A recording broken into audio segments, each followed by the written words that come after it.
I killed him with the plastic bag. I put that over his head and killed him with that. In the summer of 1993, detectives were hunting a killer who was preying on London's gay community. People became really paranoid. There was this real sense of fear within the community. His reign of terror led to the deaths of 5 men, all brutally murdered in their own homes. The body was laid out on the bed, it was bound, the noose was still around his neck.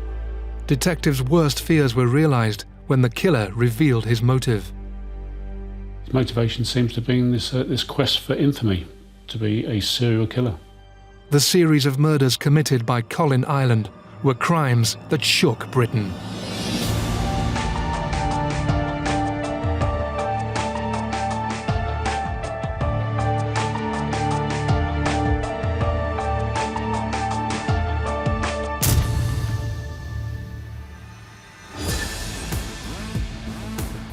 During the 1990s, the Coleherne Pub in West London was renowned within the capital's gay community.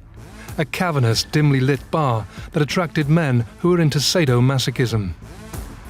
The Coleherne back then was the destination venue for gay leathermen in London. The windows were blacked out, so you couldn't see inside. It was quite industrial, the decor inside. You did sometimes see sex on the premises. The method of meeting people in the Coleherne Pub was quite straightforward. People were there with similar interests, so walking up to strangers and engaging in conversation was not unusual at all. Taking that person home, a person you've only met for a few minutes, happens as well. On the 8th of March 1993, Peter Walker, a renowned assistant theatre director working in London's West End, visited the Coleherne. He was a regular there and openly gay. There were also suggestions that he was interested in the S&M scene. That night, he happened to bump into a man spilling his drink on him. The pair started talking, and it wasn't long before Peter Walker invited the man back to his home. One of the tough realities that we as a community of gay men have to take on board is that we do put ourselves into vulnerable situations in the pursuit of sex. This isn't to say that this is true of everybody, of course it isn't, but there is a sizable minority of gay men who will go out and they will go home with somebody knowing nothing about them. The chances are that not only do you not know them, but also that they're likely to be into bondage. So we have a situation where Peter Walker has admitted a complete stranger into his flat with his keys, so there's no forced entry. Agreed to being tied to a bed frame. Once his victim was incapacitated and vulnerable, the stranger revealed his true intentions. He wasn't there for sex, he was there to kill. With Walker tied up, his murderer placed a plastic bag over his head and suffocated him. He then remained in the flat, cleaning it and just being patient, waiting for the rush hour to begin in the early hours of the morning. He wiped any surface that he had touched clean of his fingerprints. Moreover, he bagged up his clothing after he'd committed the crime and destroyed it. And at 7 o'clock, he then left and just mingled out with the crowds and just blended into obscurity. The killer harboured a bizarre obsession. He had vowed to become a serial killer.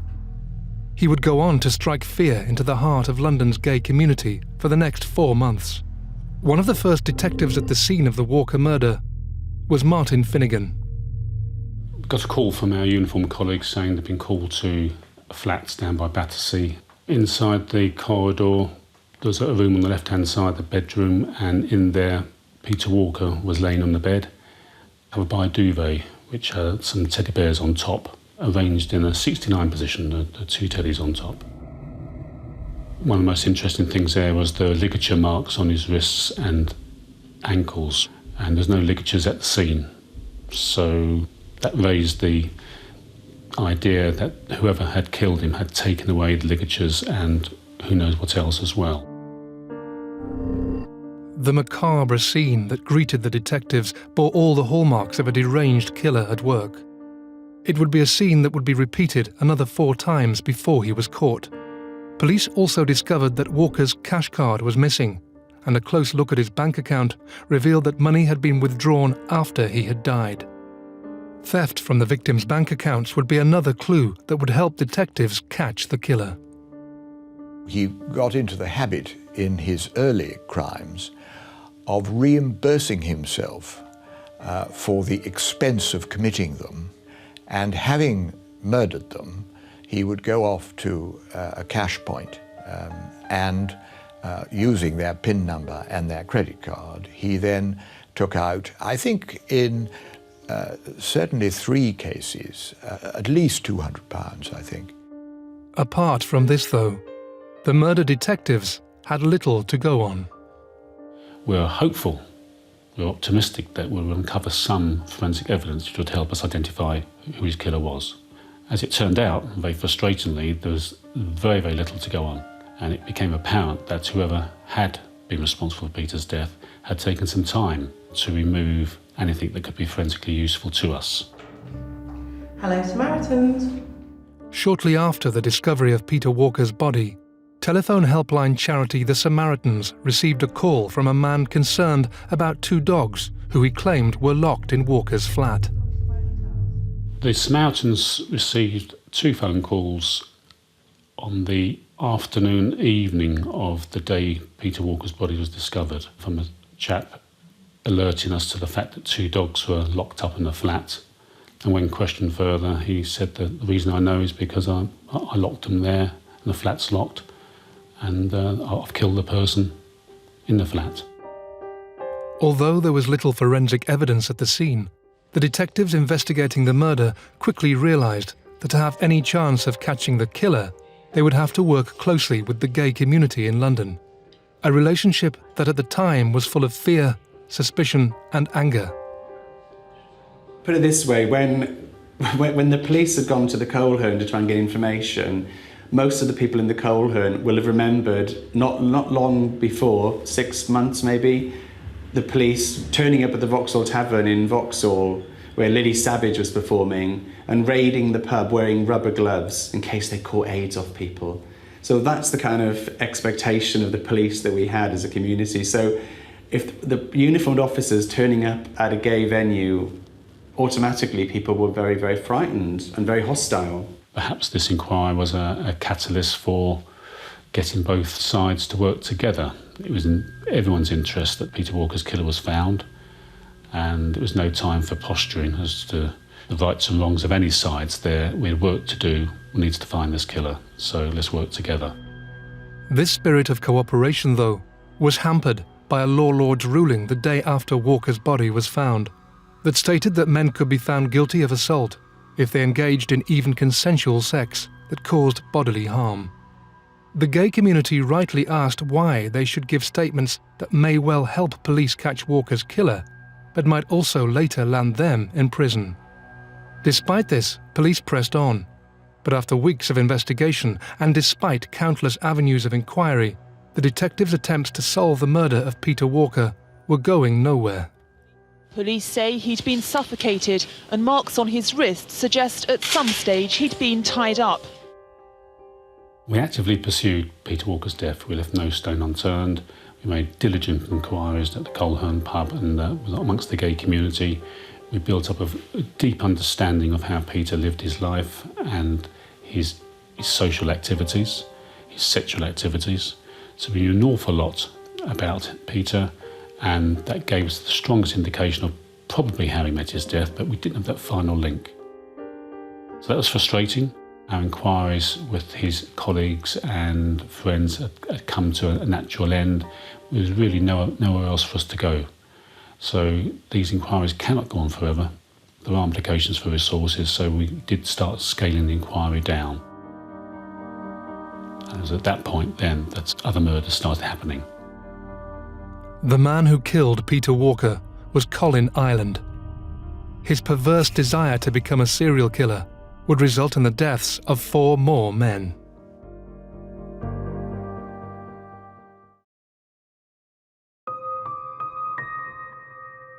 In 1993, police investigating the murder of Peter Walker were faced with their inquiry grinding to a halt. They had discovered a host of facts about the victim. He was gay and active in London's S&M community. He'd been killed in his flat by an unknown attacker who had removed all forensic evidence from the scene. After 10 weeks, detectives were nowhere nearer solving the crime. What they didn't know at the time was that they were faced with a murderer who held a macabre obsession: to become a serial killer. His name was Colin Ireland. Ireland was born in 1954 in Dartford, Kent. His natural father walked out on his family shortly after Colin's birth, leaving his mother to bring him up alone. Mother was 17 when she had him, various partners coming in and out, various stepfathers, lots of moves, different schools, very much put into the role of a loner, an outsider. Does that explain his behaviour? No, because a lot of other people unfortunately are put in that situation and they don't kill. What we do know is that a lot of serial killers have dysfunctional backgrounds, but it's not to say everybody has a dysfunctional background is going to be a killer, because they're not. Ireland's adolescence was spent in and out of young offenders' institutions for various petty crimes. Colin Ireland's history was that he had no hint that he was into sexual GBHs and assaults. He was a burglar, a bit of fraud, robbery.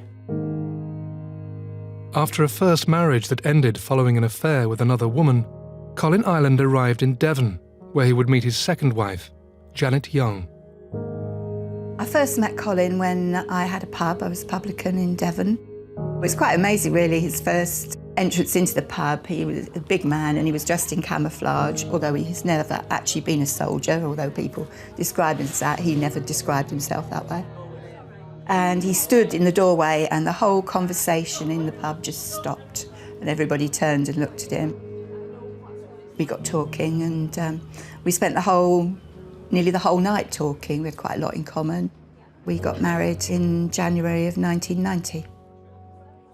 We were both really rather control freaks, so I recognised that in him and he in me, and we both wanted the last word in any disagreement, although we didn't argue a lot, but if we were having a debate and so forth, we would all both want the last word. The problem when you have control freaks, if you don't allow them to have control, then they can lose it. And I would imagine that his wife would have reported cases of incidents where he had lost his temper over something. Because if you break down that control or you challenge that control, they will respond with aggression. It was late at night and I had a bed and breakfast and we'd gone to bed and we'd had a discussion and I had won and he had lost control of me. He threw me out of the bedroom into the hallway where all the guest bedrooms were. So I went into one of the empty guest rooms. He banged on the door and he came into the room and he broke the light bulb so that I couldn't see where he was. And he stood in different corners of the room and called out to me, saying, "I'm over here, I'm over here." Just really frightened me, actually. Didn't touch me, but it was scary. What they normally do is put enough fear into the partners that the partners don't want to upset them, and then they control them that way. The fear violence is often more powerful than the actual violence. After getting married, the couple settled in Devon and ran the Globe pub together. When he wasn't working, Colin would head to Dartmoor, where he developed an interest in the outdoors. He did like to see himself as a survivalist, and he had all the gear, the water purification tablets and all that kind of thing with him, and he'd go out on the moors and he was going to go all night and catch a rabbit and all this sort of thing. But actually he wasn't very good at it and he always came home for his tea. After only a few months of marriage, Colin had grown tired of his life in Devon. After the Easter holiday, Janet had visited friends in London, leaving her new husband on his own. He was due to come and pick me up on the Sunday and he didn't come. And we assumed that there'd been an accident or something had happened, or a car had broken down. So we phoned the hospitals, we phoned the police, nobody had seen anything of him. We'd cleared my house out, everything went. And then he put my card in the machine and took out every penny that I had. I didn't even have the bus fare to get back from my parents there to lend me the money. I reported him missing, but the police said, well, he's just gone. I went bust. My children and I went into a homeless hostel. It was a nightmare. A few months after leaving Janet, Colin arrived in Southend, Essex, and quickly found work at a homeless shelter. I was the manager of an emergency night shelter for homeless people in Southend, and Colin was one of a team of volunteers. His responsibilities were staying awake overnight and being at the shelter in the event that there were any problems. First impressions of Colin were he's a very big man. He made it quite clear that he'd been to prison. He had apparently been involved in a robbery at a local cinema and had tied up someone, a manager or someone at the theatre, and gone to prison for it. He did have some rather narrow opinions of certain sections of society. He was homophobic. He made it quite clear that he didn't agree with homosexuality. He didn't like the gay community at all. Colin's job at the shelter demonstrated his ability to blend in with society, earn the trust of others, and live a seemingly normal life. One of the interesting things about serial killers is the normality. A lot of them are usually quiet, insignificant people, don't have a history of violence, and people are always shocked. I didn't know him, but he seemed a very nice chap, is what you hear. He's usually insignificant. He's not the kind of guy that when you see walking up the street, you cross the road because you think this one's going to be trouble. He isn't. Most serial killers don't have a very violent personality that's on display. They have violence underneath, but not on display. Ireland almost managed to completely obscure his dark side from his colleagues at the shelter. Only once did he let his guard slip. On one occasion, we had a particularly troublesome client at the night shelter who kept coming back and causing trouble over and over again. Colin, I assumed was in jest, suggested one day that he would be able to get rid of him. When I asked him, in a light-hearted way, how,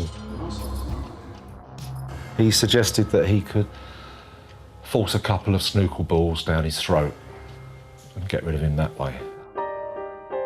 Although Colin enjoyed his work at the night shelter, his colleagues were getting increasingly worried about his behaviour.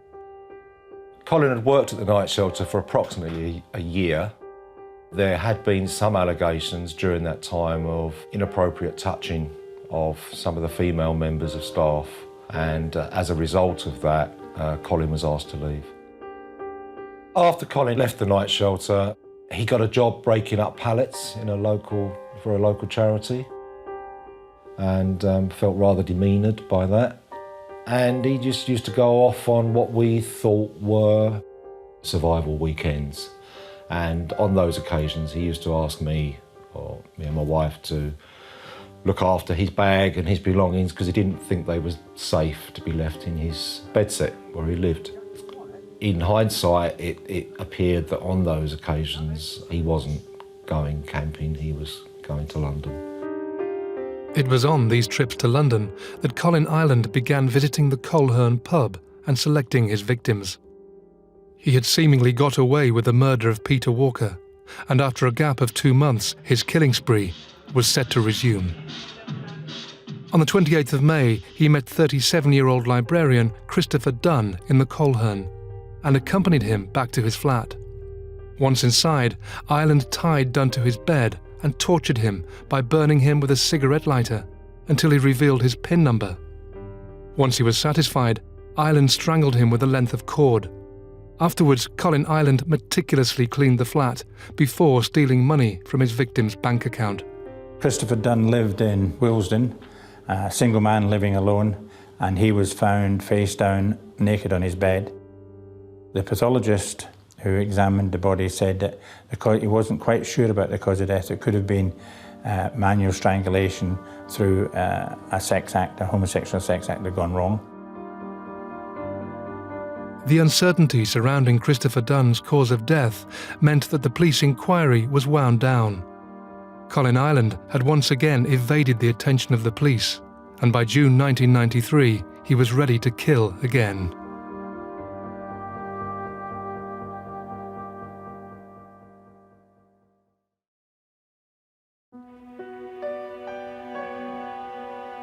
In the summer of 1993, a killer was on the loose, preying on London's gay community. Colin Ireland harboured a perverse desire to become a serial killer, and he had already murdered 2 men, Peter Walker and Christopher Dunn. The police, though, hadn't linked the crimes and were struggling for clues. Their investigations were also hampered by the fact that the community that Colin Ireland had targeted kept themselves deliberately private. I think that Colin Ireland picked up his victims at places like the Coleherne was not accidental. Those spaces invited people who were maybe loners, maybe felt cut off from their surroundings, from their neighbours, from their families. So it was harder for the police to trace them. If you're broadcasting your sexual choices by the way you dress, by the code of the way that you look, which kind of proclaims not just that you're gay, but also that you're possibly into S&M and bondage, etc., etc., that kind of provides a very, very fertile hunting ground for somebody who would like to come and do you harm. I think the gay community are sitting ducks in that respect. The lifestyle lent itself to exploitation. Clearly there's a certain element of trust that needs to go on between consenting people, and in which case this trust was betrayed. Possibly Colin saw the gay community as easy pickings. On the 4th of June, detectives received news of a 3rd murder. This time the victim was an American businessman working in London, 35-year-old Perry Bradley. I was on call as the senior investigating officer. The news of a body having been found in Kensington came in, and we went out to the scene, and that was Perry Bradley. The body was laid out on the bed, it was bound, the noose was still around his neck. There was no obvious sign of any struggle or fight. The crime scene indicated that there were sexual motivations. The way the body was arranged and laid out, it was clearly a little bit unusual. And we were a little bit surprised when we contacted the family and found that there was no apparent history of homosexuality or anything in his background whatsoever. This confusion about Perry Bradley's sexuality, along with the initial assumption that Christopher Dunn's death may not have been in fact a murder, meant that the Metropolitan Police now had 3 teams separately investigating the crimes of Colin Ireland. It was only when they uncovered the vital fact that Perry Bradley had also visited the Coleherne prior to his death that links began to emerge. With the inquiry still reeling from the discovery of Bradley's body, just 3 days later, police received the shocking news of a 4th killing. Well, I was the on-call detective superintendent for murders in the East End of London. I got a call to say that a man called Andrew Collier had been killed. Andrew Collier, aged 33, was a warden in a block of flats in northeast London. He was openly gay and HIV positive, and was also a regular visitor to the Coleherne, where he met Colin Ireland on the 7th of June. 2 days later, his body was found lying on his bed, with a dead cat draped over him and a condom in his mouth. Detectives immediately noticed similarities between this and the murder of Peter Walker 3 months earlier. Like the previous scenes, Collier's keys were missing and he had been robbed. Inquiries with local officers also provided another crucial breakthrough. I made inquiries of the local police to see if they'd had any calls at the scene. Had we missed an opportunity for a witness, and we confirmed that there'd been quite a serious street fight about 12:30, 1 o'clock in the morning. Aware of that, what would you do if you heard noise at 1 o'clock in the morning? You get out of bed and have a look out the window. And when you look out the window in the lounge, there's a bar across Collier's front room, and between the glass of pane and the bar, there was a finger mark facing downwards, and that's a mark that was lifted. So, great bit of forensication done by the officers at that scene. By leaving a fingerprint at the scene, Colin Ireland had presented the police with their first solid clue to his identity. However, back in 1993, no computerized database of prints existed to search against. Only when detectives had arrested a suspect could comparisons be made. For the time being, Ireland was seemingly in the clear.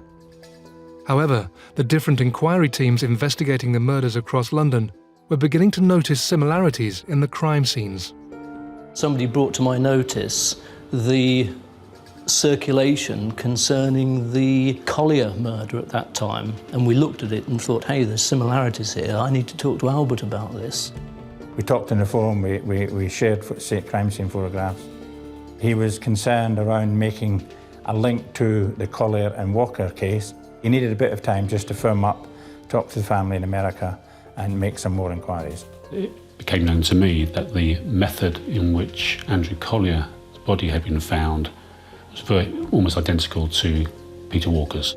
So if nothing else, that was a vital link between those two murders. We fairly quickly, I think, identified Walker, Bradley, Collier and Dunn was a linked series.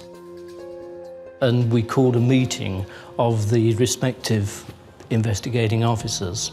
And I remember it very well because we were talking about going over the forensics once again, the bodies, to see if we could find any common factors there, now that we knew it was probably a linked series.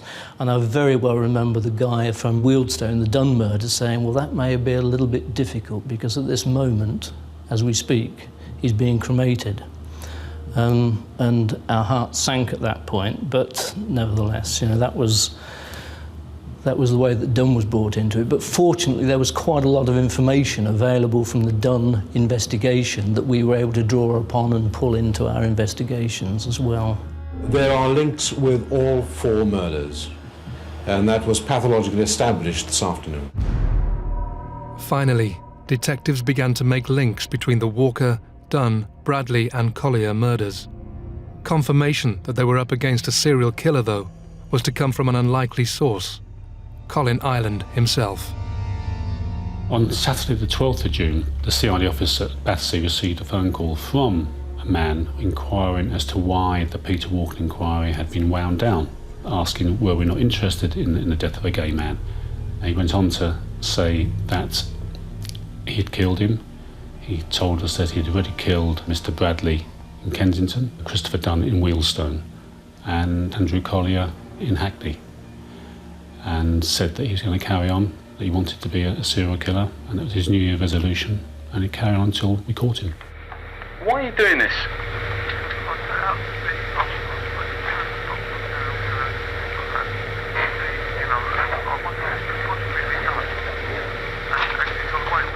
But what was your aim in all that?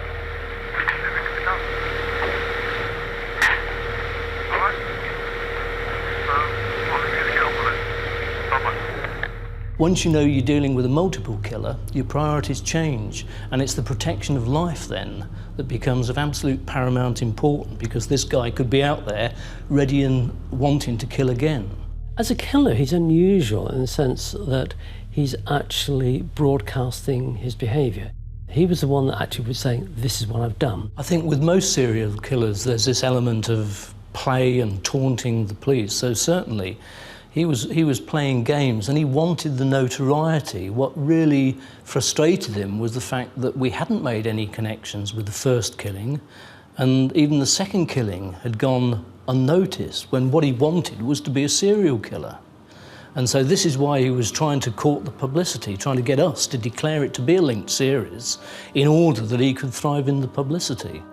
On the 15th of June, police went public with the fact that a serial killer was on the loose in London. They held a midnight press conference, appealing for any information that might lead to the killer's arrest, and warning the gay community that they were being targeted. Sadly, the warning would come too late for Ireland's 5th and final victim.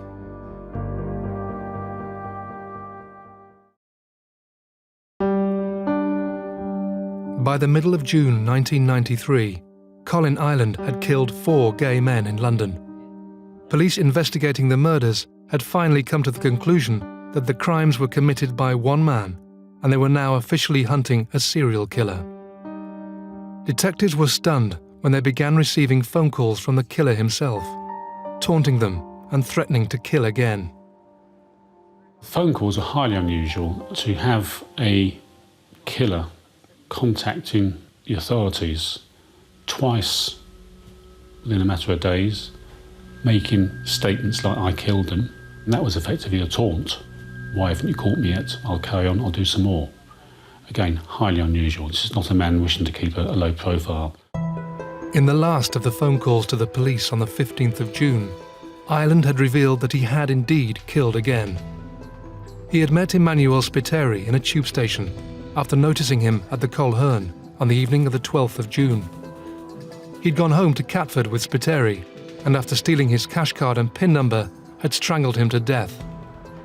In an effort to destroy any evidence, he also set the flat on fire, although the flames quickly went out. After Spiteri's landlady discovered his body, police at the scene uncovered the fact that he was a regular at the Coleherne. They pieced together a route between his flat and the pub, and noticed that the most likely way home went through Charing Cross Station, a station that had just been fitted with one of London's first CCTV cameras. After about 10 hours of viewing, we got the victim, Spiteri, with an image in the background that ended up being Colin Ireland. Again, the priority was to protect life, and we felt that the image was sufficiently good so that two things might flow from that. A, people would be able to avoid him if he approached them at the Coleherne, and B, somebody who knew him well would probably, from the build, even though the facial features were a little bit distorted, from his build, height and general demeanour of the footage, would be able to identify him, and so that triggered us into releasing the information. In the following days, police took the decision to release the image itself and were swamped with new leads, with Gallup, the gay London policing group, taking hundreds of calls. I think once there was the CCTV footage showing a man, that sort of changed the whole game really, because suddenly here was somebody that people could see and recognise, and that could have been your next door neighbour walking along. The phones at Gallup went mad. People were phoning up nearly every day, either saying that they may have information. Was it safe to go to the Coleherne?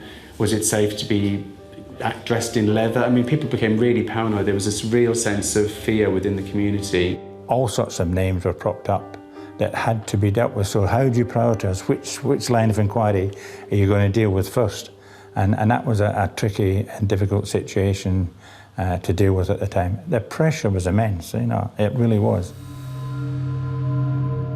As the police got to work, Colin returned to his life in Southend, always with one eye on the detectives' frantic attempts to track him down. It was quite late into the period of time when Colin had been committing these crimes, and I was watching TV. Colin was here. It was the news. They were talking about the gay slayings, as it was called. It was all over the news, and Colin turned to me and asked me, he said, you know, what do you think of this thing? And my response was, oh, another nutter on the loose. And he just laughed. As the media attention grew, Colin Ireland could not escape the fact that the net was closing around him. He realised that things were closing in because, in fact, a couple of his associates, acquaintances, had gone to him and said, hey, Colin, that could be you. I was cooking in the kitchen and noticed an identikit picture in a local newspaper. And I thought to myself, you know, oh, it looks like Colin. I didn't pay much attention to it and just generally dismissed it. And of course, when the press turned up, that was one of the things that came to mind. And I realised that, yeah, it was definitely Colin. He came to our house and his demeanour and his whole attitude was very, very different to how it normally was. I offered Colin a lift home and he asked my daughter, my young daughter, did she want to go in with him to look at the gerbils? She said yes, as any little girl would. We'll go and see the gerbils. He took her hand and started to walk into the house. And I took her other hand and pulled her the other way and said, we haven't got time, we had to leave. I remember exactly what he said.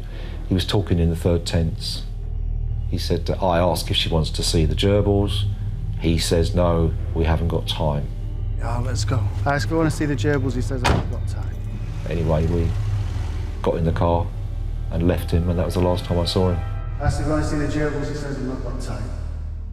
Realising the game was up, Colin Ireland, in control to the last, took matters into his own hands and visited his solicitor in Southend.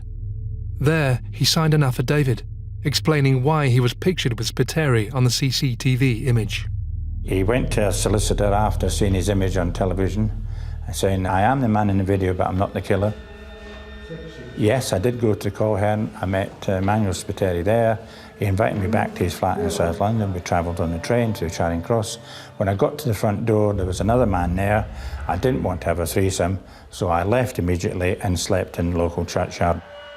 Albert Patrick, examining recordings of Ireland's various phone calls, had uncovered a key background noise that originated from Fenchurch Street train station, the line that serves Southend.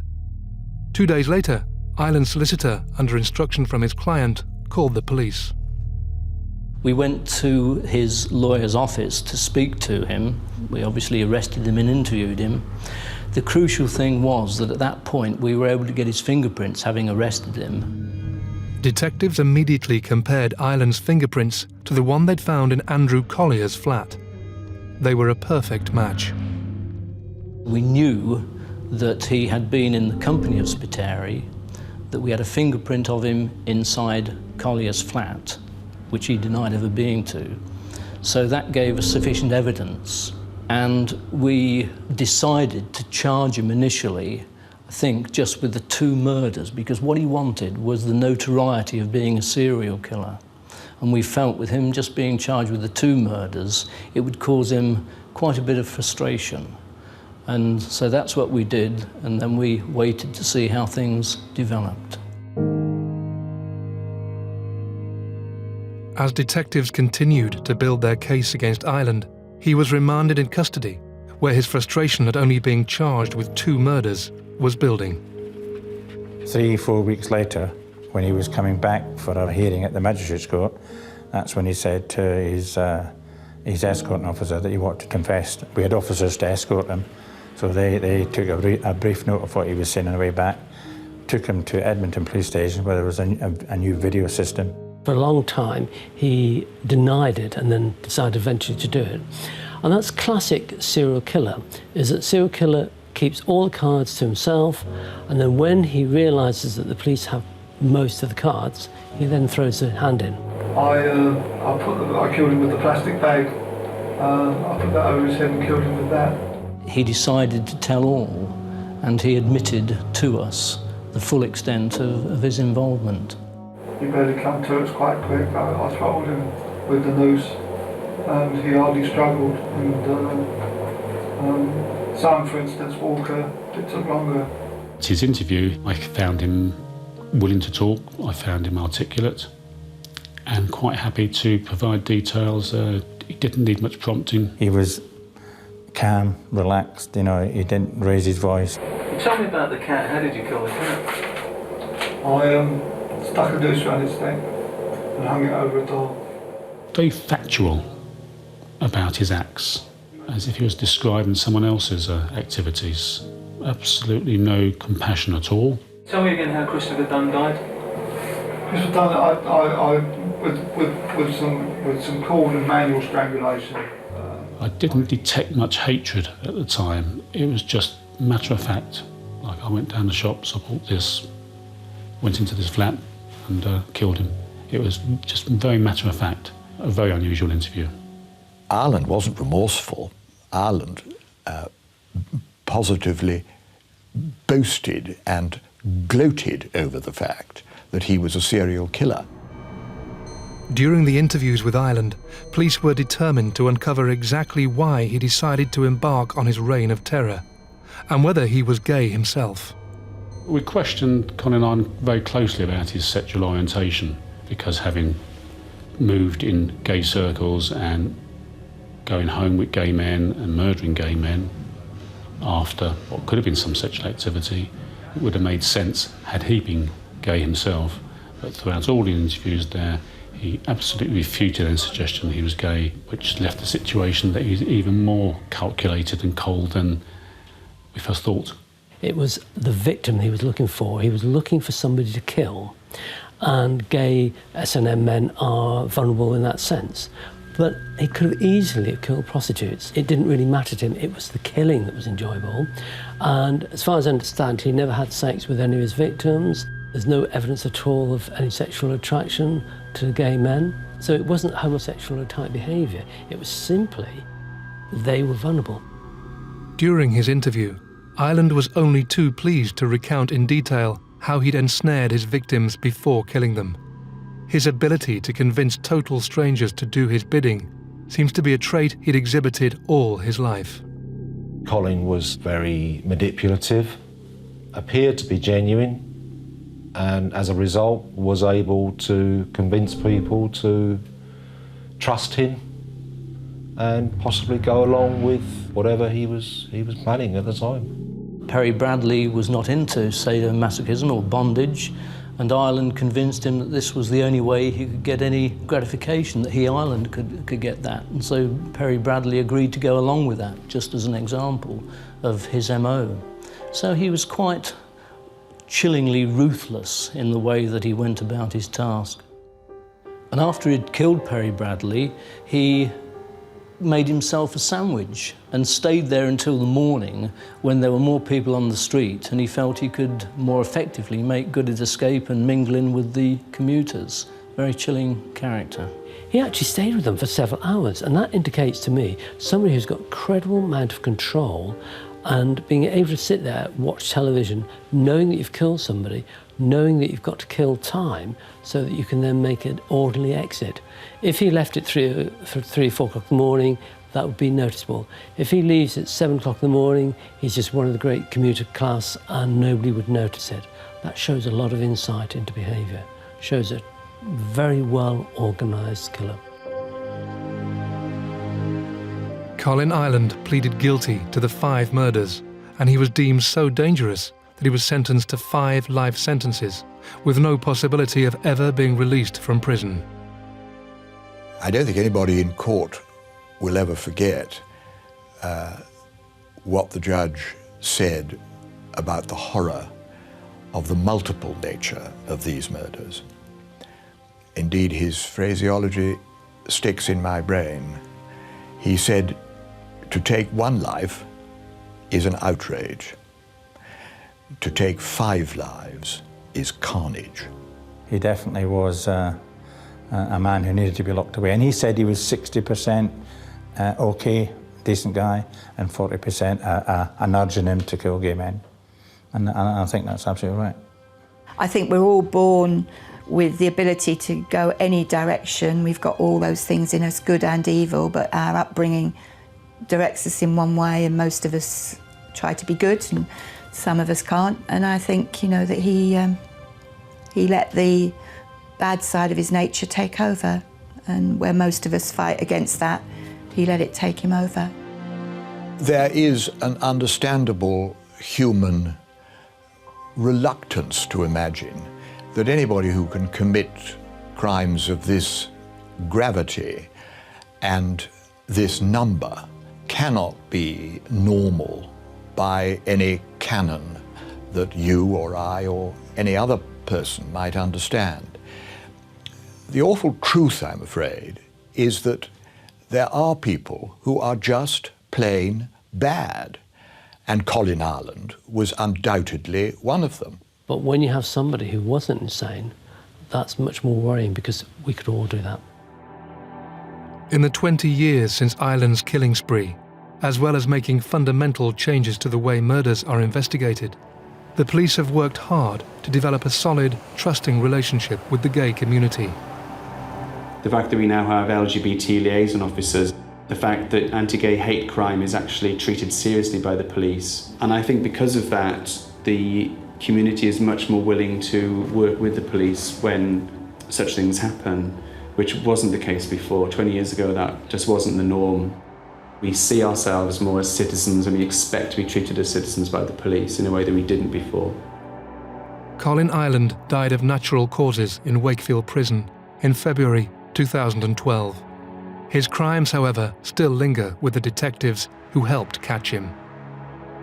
My impression of Colin Ireland was absolutely focused on his mission, It was a perverse mission, but one which he carried out with consummate skill, determination. He wanted to have his place in history as a serial killer. That is sadly what he achieved. 5 people lie dead at his hand.